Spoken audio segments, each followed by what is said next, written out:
Welcome to the EntireVariety Show, where we bring you live performances, thought leaders, fun, and a little bit of magic to wherever you are. I'm Natasha Miller, Chief Experience Designer of Entire Productions, and your host for this show. Hey, you guys, welcome to the show. Make sure that I am not muted. I am not muted. Thank you so much for being here. Hello to everyone on the Zoom call, and hello to everyone on Facebook. Hopefully people are going to be trickling in. I think there may have been a little bit of a challenge with the link, so I just sent it out to everyone who RSVP'd. So hopefully everyone will get here. So in this episode, I'm so excited. Every month we have the most amazing people on, and this month is no different. My friend and my most favorite restaurateur is here, Denise Tran from Bun Mee. We have Mads Tolling, who's a Grammy award-winning, incredible violinist. And we have the coolest dude from Los Angeles, DJ Lee. So thank you all for being there. This episode is sponsored by our newest business endeavor, Entire Productions Marketing. We drive engagement through products that people want, love, and will use long-term or short-term.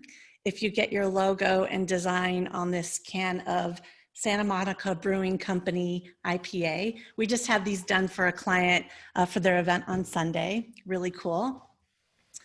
Please check out the top right icons on the screen so you can see it in presenter and grid view, so you can see the main person in the big picture or see everybody and check out if your friends or family are on the show. And also there's a chat feature on the bottom. So if you haven't used it or tried it, can you just put something in the chat like, hey, I'm here. I know everyone's on Zoom calls all the time, but some people may have the opportunity to get by in life without being on them, who knows? Anyway, we have a special addition to today's show. It's a virtual photo booth from Giggle and Riot. We'll drop a link in the chat for you to click through and take a photo. It's really fun. I wasn't sure how it was gonna work. I tested it out a couple of times. There's 2 frames, one with the EntireVariety Show logo and one with Bun Mee. So take that photo and you'll get it emailed, or you can put it on social media. But be sure to come right back to the show. So, yeah, I'm so excited, you guys, I'm sorry. Our first guest, Mads Tolling, is an internationally renowned violinist and composer, a 2-time Grammy Award winner, and the 2016 Downbeat Critics Poll Rising Star Violinist. As a former 9-year member of both Turtle Island String Quartet and Stanley Clarke's band, Mads has spent most of his professional life touring internationally. Welcome to the show, Mads. Thanks so much, Natasha. I really appreciate it. Really appreciate it, y'all. Thanks for being here. I'm going to just start out by playing here.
to warm it up.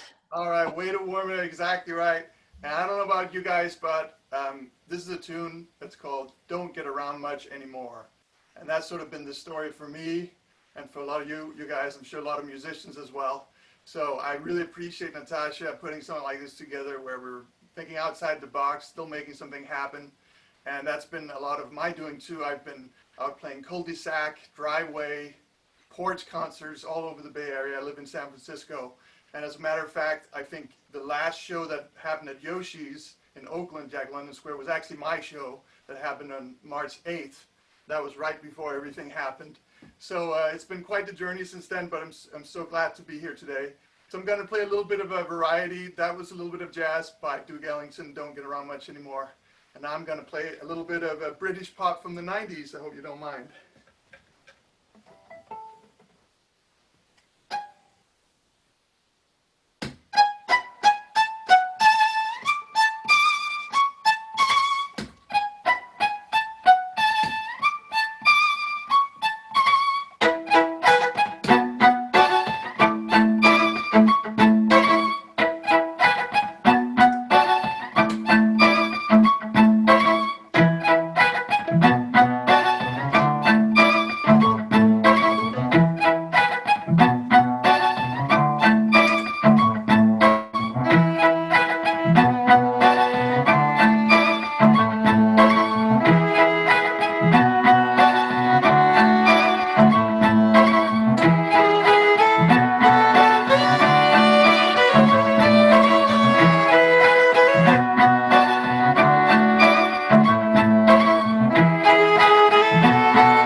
Thank you, thank you. All right. Little British pop. And now I think we're going to go back to like the 30s or something because I'm going to play you just an evergreen that I love very much. I'm sure you recognize this one. By the way, that was Bittersweet Symphony by The Verve. Should mention that, 90s.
Mads, that was beautiful. Thanks so much, Natasha. Yeah, it's a great tune. It's an interesting story about that because that tune was sort of a tune that they came up kind of late doing The Wizard of Oz, and they were gonna basically not use it. They said, "Oh, it's an okay tune. I don't think we really need it in the movie." And then last minute, it actually got in there, and thank God it did because I think it was crowned the best tune of all time, basically a few years ago. So yeah, it's just an amazing tune. So appreciate you so much being here. I think I'm gonna end up with a couple of tunes. Now we did 90s rock. Now we're gonna go and do 70s and 80s rock on these next two. I'm gonna start with Led Zeppelin and Black Dog, and then I'm gonna play a little bit of 80s, more pop really. I'm sure you'll recognize that one. So yeah, thanks so much for including me, Natasha, and for everybody for watching. Here are a couple of songs here. Oh, by the way, I just want to also recognize what I'm doing here. So you may have heard a little bit of other songs and just other sounds than just this one violin playing at once, because I have what's called a loop station, a loop pedal. Basically what happens there is that it keeps playing back what you record, whether what you recorded is good or bad, it just loops it, and then you can create different loops within the one loop. And that's kind of what I was doing with Bittersweet Symphony. It's a lot of fun. It's like great toys to have. So I use that when I play, and I'm going to use that a bit on this one.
Mads.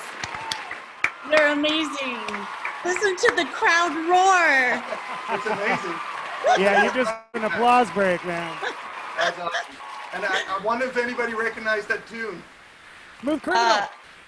Of course, Smooth Criminal, Michael Jackson. Yeah, it's amazing. Mads, thank you so much. I just appreciate you're a great person, but you're a phenomenal violinist. I think we could all listen to you forever. So stick around and maybe you can play some music, name that tune and see how you do. All right, sounds good. So who has taken their photo in the photo booth? How fun was that? Let's see in the chat if you took one.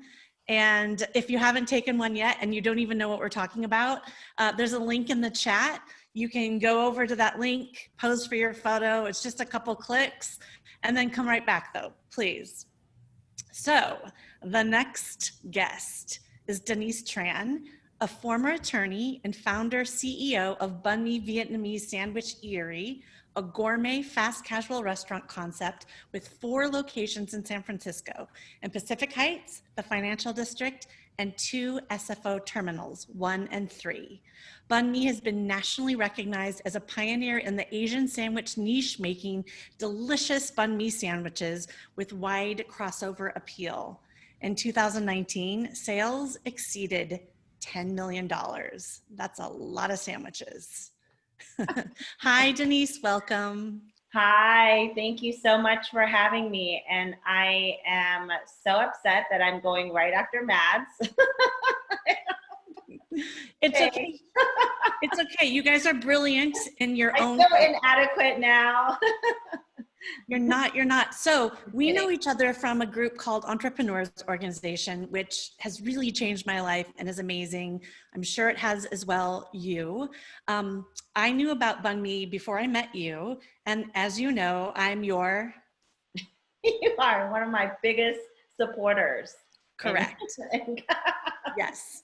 So I wanted to talk to you a bit about your journey. And I've been hearing so many different speakers talk about how college educations are so expensive and exponentially difficult to gain and hard to pay off. And you've gone to undergrad, you've gone to law school. How much do you attribute to your undergrad and law degree in helping you with being a successful entrepreneur and restaurateur? Well, thank you for that question. That's a new one. I haven't gotten that question before. Well, I want to clarify, I did a JD MBA. So I went extra long. I guess I just didn't want to graduate and get out in the real world. But anyway, I mean, that program just was providing me with such a great hybrid of skills that really helped me be successful in as being an entrepreneur. I mean, I feel like having a law degree is just, the analytical skills, the critical skills that you develop, the writing skills, being able to ask the right questions, know what maneuver legally through challenging legal landscapes, dealing with HR questions, negotiating leases, building permits. I mean, I think I feel like it did not go to waste. Everything that I'm doing right now, I mean, I don't need an in-house counsel because I can do it and I'm not intimidated by the legal process at all.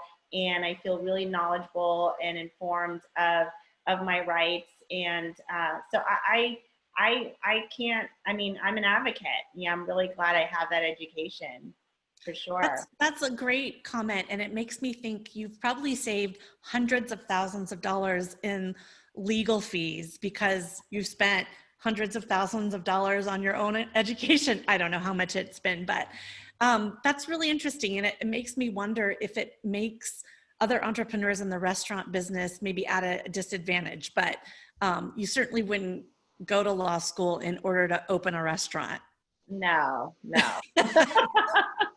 So I have heard your story and I want you to tell everybody about how when you first opened, you used to drive in the middle of the day from San Francisco to San Jose to get bread. So can you please explain that to everyone? And what the heck did you do to figure out how you didn't have to do that? You know, those days, gosh, I mean, when I think about them now, they were, 8 years ago, they seem so far away, but I was so naive in those early days, just being a new restaurateur and just starting my little shop on Fillmore Street. I really wanted, bread was just such an important, obviously, part of a sandwich. And there was this bakery, this Vietnamese bakery in San Jose, and I was convinced that I needed to use that. And they were like the secret to my success is I needed. Was it because it was authentic to what you were trying to do, or did you just like the taste? Yeah, I mean, it was very, authentic Vietnamese bakery. And at the time, I just thought that I needed to use this bread. But, obviously we were in San Francisco, they were in San Jose. And for everyone that doesn't live in the Bay Area, that's at least an hour drive. And without traffic. Without traffic. Yeah. And they don't deliver.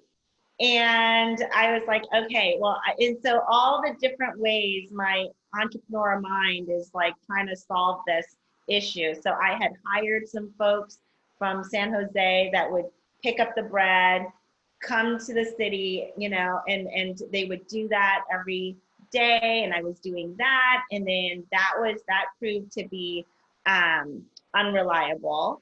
And then, and we had so many in our early days, forecasting sales was still new and a challenge for us. And there's so many times that we would run out of bread at 2:00 in the afternoon. No, that would be my worst nightmare, is to be like all excited about my bun mee and to get there and to have you say, no more sandwiches. I know. We would put a sign there like, okay, we'll be back. And then I'll drive to San Jose, get more bread, drive back, reopen, and, and sell again. And so needless to say, that didn't last long. What did you do instead? How did you overcome that? And what did you decide to do instead? Well, we ended up researching bread options that were more reliable that we could get to. And I just realized you just have to, in business, there's a balance, right? There's a balance between getting the product that you need and actually having it there and having it be accessible. So for us, it became, we researched a ton of bakeries in the city, tested them all out, found a great French bakery that we loved, and the rest is history. We were able to get our bread when we needed it, and we didn't have to close midday, and it made more business sense for us. I wondered if you brought the bread making in-house, but you just explained that you don't. You are still using a bakery's bread. Yeah. Concentrate on what you're good at and let the other people help you with the stuff that you don't do great. No, bread making is a whole different thing. So that's a lot to take in-house, Yeah. Yes. Mm-hmm. So I'd love to know more about what the future is for Bun Mee with the 4 locations. Unfortunately, we're having a moment in history, all of us, we're all in a similar situation. But what do you have brewing on the horizon? Right. Well, it's, that's, so right now we have 3 of our locations are closed. The only location that's opened right now is on Fillmore Street, our first store. The little shop that could is what I like to call it. And you got new wallpaper, I see. Yeah. We had a new makeover last year that we love. It's been, it needed a little TLC. It's been a while. And so it's a great Instagrammable shop. It's super cute. And I'm really happy with it.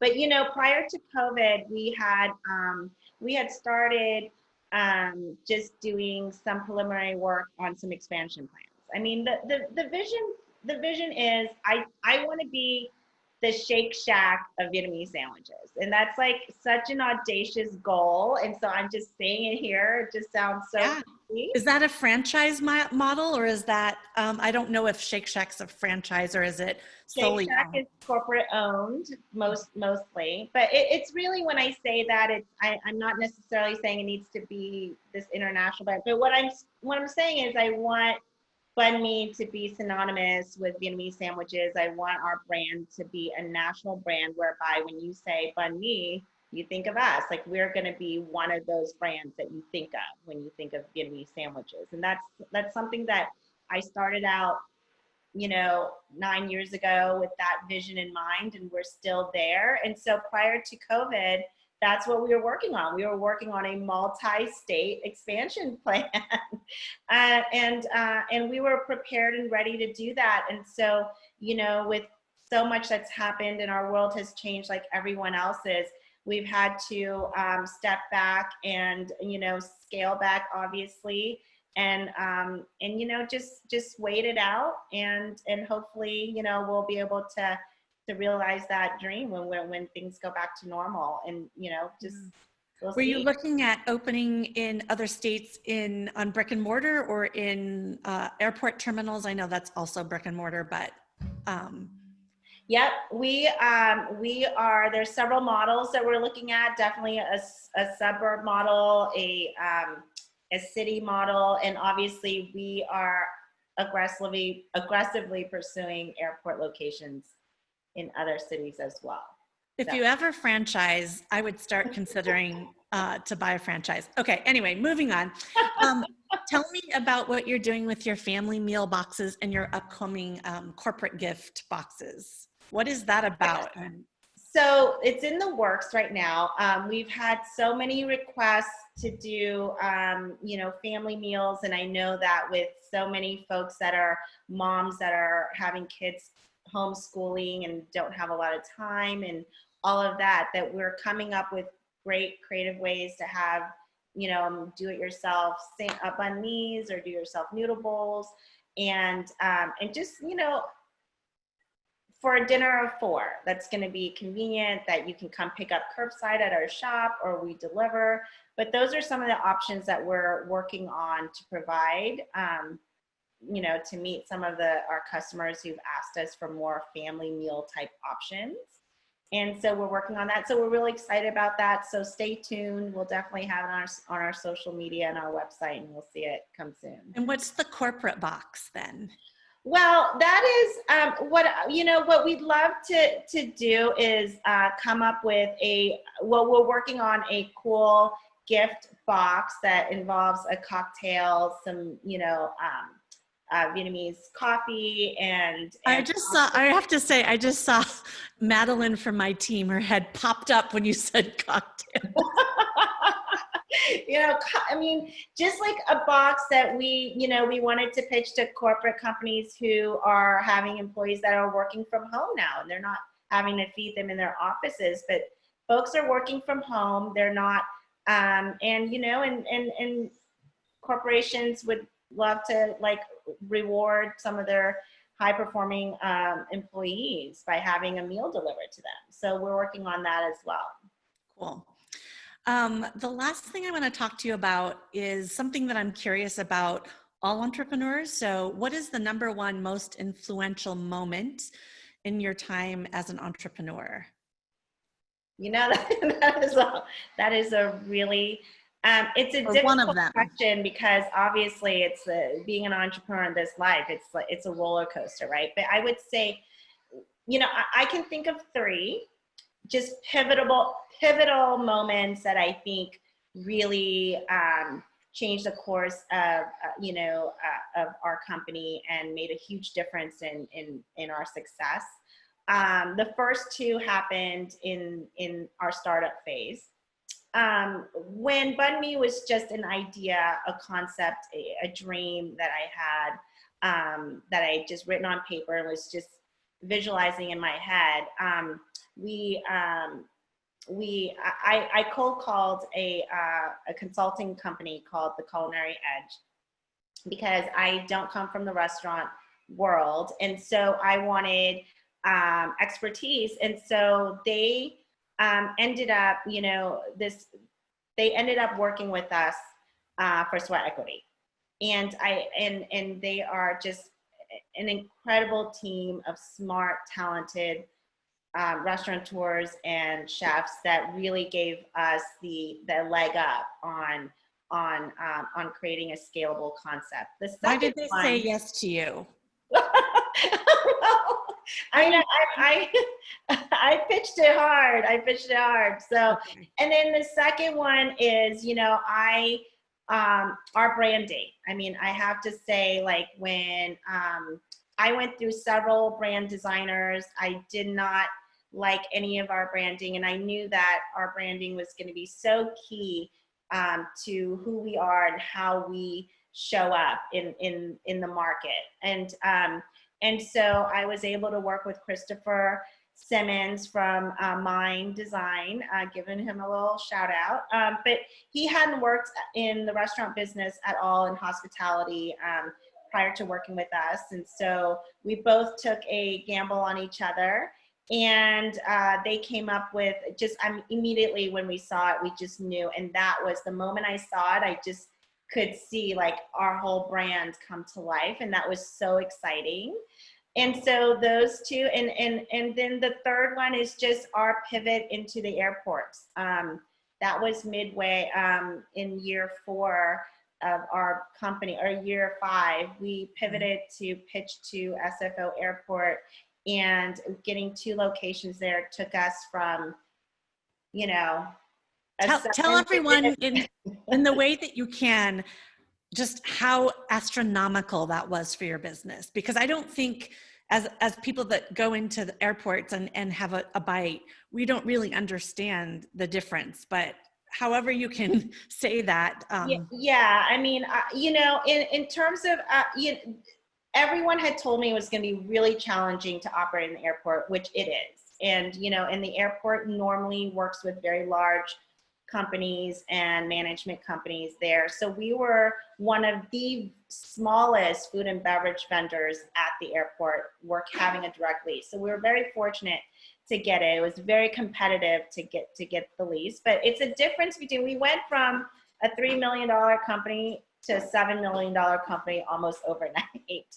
And that's what I was getting at, is how big that is for you. So, I mean, so it was a huge, it just catapulted us into this stratosphere of like, having to ramp up our core, team and all the resources it took to get us to that place, to be able to operate a 7. And now without COVID, we would have been a $13-15 million business this year. So, so it's been really a great opportunity for us, and a huge pivot, and a decision to go there. So those are the 3 crucial ones that I believe have put us on the map, I think. Other than the obvious ones, like our food. Your food is amazing. I accidentally ordered the pork belly instead of the lemongrass pork vermicelli bowl, and I was blown away. I could go on and on, as you know, and your cookies. Okay, anyway, so thank you so much for being on the show. And Denise is giving away a t-shirt and a gift certificate for our upcoming, forthcoming. For $100. $100, you guys. That's a lot of sandwiches. And I can't play, so anyway. So thank you so much, and stick around so you can play Name That Tune, and just really appreciate it. So everyone, you guys, the next person up for bid on the show is a friend and a cool dude from Los Angeles. DJ Lee has held many weekly residences at Hollywood's top venues and was the official DJ for Mercedes-Benz LA Fashion Week. He's frequently booked to spin for some of LA's most elite clientele and parties, such as the Oscars, Emmys, Jeffrey Katzenberg, and Heidi Klum, to name a few. He's going to run us through a few rounds of some fun games. And so everyone, this is how we're gonna do it. Actually, he'll tell you, but it's all gonna happen in the chat. And Lee, take it Yes. away. In true form, as Zoom calls often do, I'm hearing a little choppy audio. Can you hear me clearly? Yeah, I mean, I Okay, don't know. perfect. Yeah.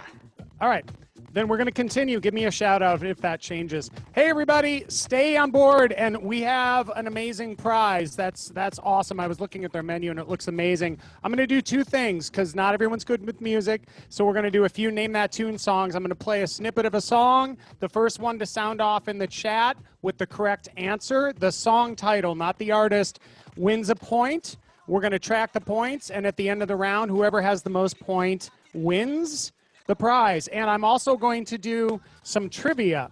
So I need you to sound off first because I want to play to the right audience. I have 70s trivia, 80s trivia, 90s trivia, 2000s trivia, or 2010s. So everybody sound off onto which decade you think you'd prefer trivia. 90s, I see 80s, I see 80s, and I see some 2010s. All right, so we'll shoot wide and we'll do a little of both. So again, stretch out your fingers. And by the way, if we can't see you, turn on your cameras so we can say hi to everybody. And then I'm going to just look here at the gallery view and see all your amazing faces. Some of you are hiding. I see a lot of you. On the count of three, I just want you to give virtual jazz hands or applause for the people that have performed for us and spoke so far. Nice job, you guys. So here we go. I'm going to start with a what I think is a fairly easy song. And again, I'm looking for the title. And the hint I will give you is this makes sense for the state that we are in. Here we go.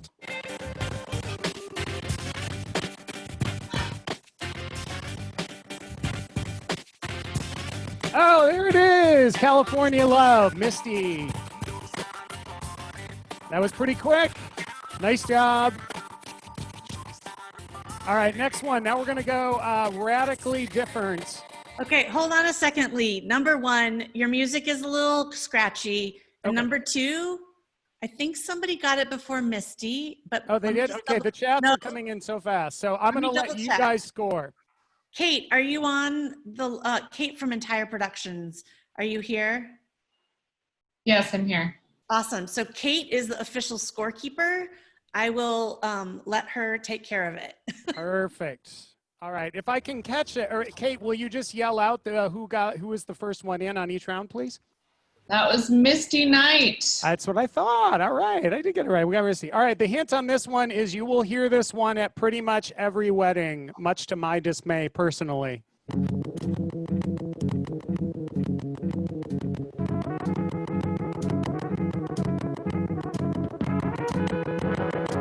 Nice. Was that Claire that was first on it with Sweet Caroline? Yes, she was. Amazing. Claire Hoffman. Everybody hands. Hands. No touching hands. 6 feet apart, everyone. Use your sanitizer. Reach out, but don't touch. Don't touch me. We're in quarantine. All right, nice one. This is another one you would probably hear at a wedding or a corporate event.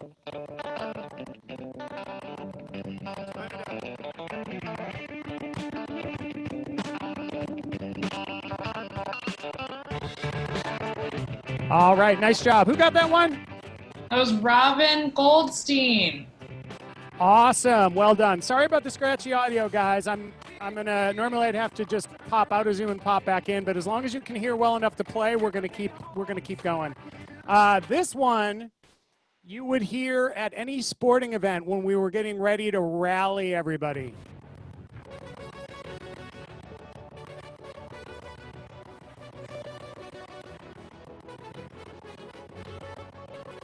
Nice. Does that put Claire on the board with 2 points? The final countdown is absolutely correct. We've got Robin Goldstein was the first one on that. Oh, Robin was. All right. Claire Hoffman in a close second place, and then Molly Glover, new player to the game. Nice. You're good at this. Give it up for our assistant. Nice job. All right, we're going to do a TV show. This, in my opinion, has run about 3 seasons too long, but I still watch it because habit.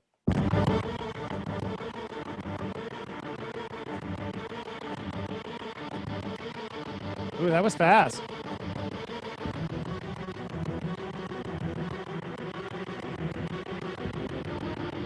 I think Samantha was an early answerer on that one. Yeah, was that just a guess? I think Samantha got it in like 2 notes. Yeah, Not at all. That's literally the only tune I know. I'm like, man, like I think, you know. Man, I'm trying to hang in there. I'm trying to hang in. I was also hanging in with Fear the Walking Dead, but it's getting rough, you guys. All right, one more TV show. I'm giving no hints until I start it. Vroom, vroom, vroom. That's my hint. Oh, okay, there it is. You finished it off. Marie, Sons of Anarchy. It's kind of like a big soap opera for motorcycle fans. Wow. Nice. Sorry again about the audio, guys. All right, I'm going to do one more, and then we're going to switch to trivia, and then we're going to see who our winner is, and we're going to give up the prizes. Yeah, this round is for the t-shirt. All right. Okay. Oh, good. Okay, here we go. Let's see. All right, I'm going to try. The hint on this one is this is a song you would most likely hear eventually at a karaoke bar.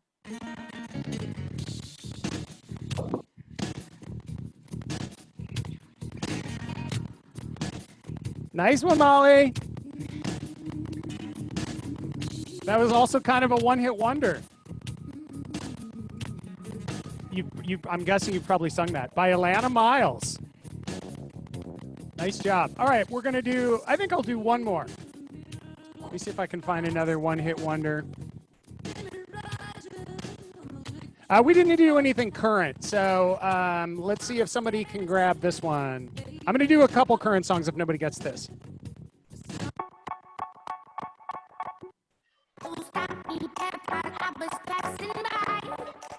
Wow! That was fast. You got a good crew, Natasha. These guys are quick. Dance Monkey is absolutely correct. All right, give yourself guys a round of applause. Nice job, everybody. And amazing assistant, do we have a winner? Are we going with the most points? Yes. Yes.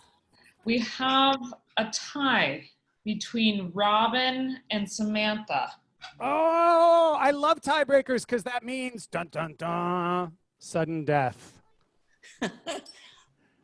All right, so it is just now, this one is just down to Robin and Samantha. I'm going to give you guys a second to stretch out your typing fingers. Don't get so excited that they betray you and you type the wrong letter because spelling. Are you both ready? Sound off and say yes if you're both ready for your sudden death Name That Tune challenge. I think so. That sounds very confident. Ready? All right, here we go.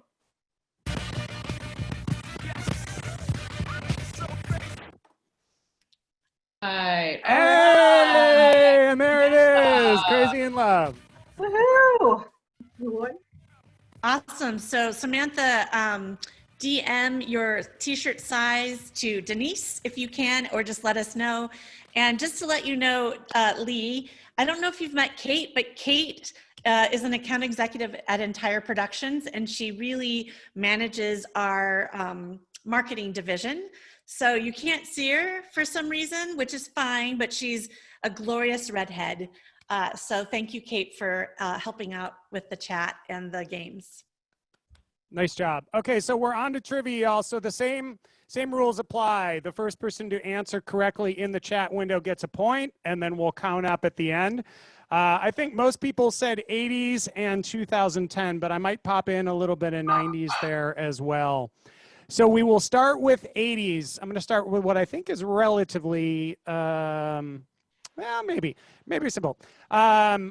Eye of the Tiger was a smash hit for a band that really hadn't been on the charts other than a couple ballads named Survivor. It was featured in a movie. What movie was Eye of the Tiger in? And there were several, so I need the number. I need the sequel number. I need the name of the movie and the sequel. If I piece it together, that does not count. You cannot guess all three, Carmen. Everybody just take a guess. It is 1, 2, or 3. There it is. Josh comes in with Rocky 3. Nice Awesome. job. You guys, I want to tell everybody Carmen's husband, Mario, is going to be on the show next month. Carmen, is Mario there with you today?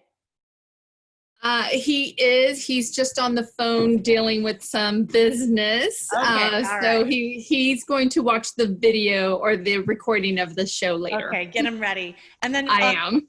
Sorry to interrupt you, but also another artist that will be on the show. I don't know if it's next month or the following month, but Misty Knight, a beautiful magician from Las Vegas, will be on soon. So it's cool to have future stars of the entire variety show on. Okay, keep going. It. All right, 80s trivia. We're going to video games. Pinky, Winky, Inky, and Clyde were what? What are they? They were in a game. Correct spelling? Ghost.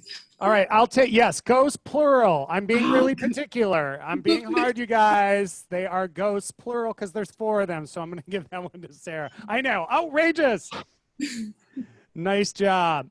All right, here's one. We're going to TV shows. The Muppet Show. My favorite in The Muppet Show were 2 old guys that used to sit up in the balcony and heckle everybody. Do you know their names? The names of the 2 old guys. It was not Bert and Ernie. That was a different show. Oh my gosh, that's impressive. We're going to give it up for Robin. Statler and Waldorf is absolutely correct. Nice job. All right. I'm going to do a lyric and see if you can guess the song. This was by a big hair band, spandex pants, and here is the song lyric. You got to roll with the punches to get what's real. Can you name the song? I'll throw you a lifeline and tell you the band. Hey, nice, impressive. That was quick. Jump by Van Halen is absolutely correct. All right, we're going to jump into 90s now. 90s. What was the best-selling soundtrack of the 90s? Crushed it. Titanic's good. There it is. Bodyguard. I didn't. Mads. Nice. I didn't even have to give a hint. I was going to throw out features an actor and a singer, but The Bodyguard is absolutely correct. And let's see, another 90s. From a trio of rappers, which female rapper became famous? This is a bit dark, but I just love the trivia question. Famous for burning her boyfriend's house down. It was viral before things were viral. Yes, right. But what was her first name? All right, we'll give it to Marie. She pieced it together. Lisa Left Eye Lopez is absolutely correct. All right, one more 90s, and we're going to jump into 2000s. Good Morning Miss Bliss was a spinoff of what TV show? Boom, you guys are fast. Saved by the Bell is absolutely correct. Give yourself a round of applause. All right, I'm going to jump into 2000, 2010, and then we're going to bring this puppy home and give somebody a prize. In the 2000s, what was the highest grossing movie of the decade?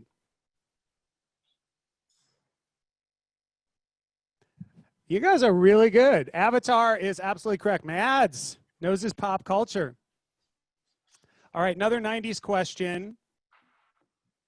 Who won the first year of American Idol? Went on to be a famous pop star. Nice one. First name and last name. I think that was Claire, but I'm gonna go over to Kate at the end here. Well done. Let me see. You guys are good. You guys are really good. All right, back to the 2000s. This is going to make you feel old. It makes me feel old because I can't believe it was so long ago. But which release was the last Pixar movie of the decade in the 2000s? And I'll give you a hint. It won the Academy Award for Best Animated Feature. Misty, rocking it with Up. Yes, put your hand in the air, girl. You deserve that. That was quick. Typing. All right, we're going on to 2010. I'm going to do a couple of these, and we're going to see who our winner is. In May of 2018, a very confusing audio recording fractured the internet into two camps, Team What and Team What. It was two words, and people hotly debated what the two words were. Does anyone know? Going a little bit more hard. Yeah, that's one. We need both. There it is. You guys are awesome. Laurel and Yanni. Yanni. What right. are you talking about? Can you explain that to everyone else? Yes. So there was a recording company that, well, I can only explain it half, like semi-intelligently. If someone could do a better job, put it in the chat. But they released an audio recording and they wanted to talk about how people's hearing would pull different frequencies, and depending on what frequency ranges your hearing can hear a certain, oh, there it is. There you go. Wikipedia, y'all. It's kind of like that white and black dress, right? That's exactly right. All right, this was a popular dance, and it shot to the charts. #1, in fact, on the Billboard Hot 100 chart. I'll tell you that it is not the Cupid Shuffle, and it is not Cha-Cha Slide, but it was a viral dance, and often you would see people in an office setting, and suddenly they would break out and do this dance. Doogie's a good, that's a good, dabbing? No? The floss? Wow, these are, I didn't even know these were all things. You guys are close. Wait, You're can close. somebody floss? Does anyone here know how to floss? And would you like to do it online? No. We'll People highlight know you. how to- You guys have guessed just Joaquin? about everyone. Think about parts of New York.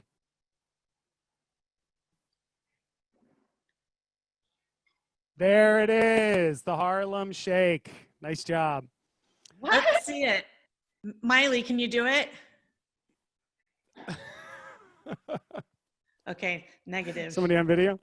Yeah, she's not. All right, I'm going to give you guys the final. Speaking of viral, in the summer of 2011, teenagers started a viral movement taking photos of themselves doing what out in random public spaces? Boom! There it is. Everybody plank.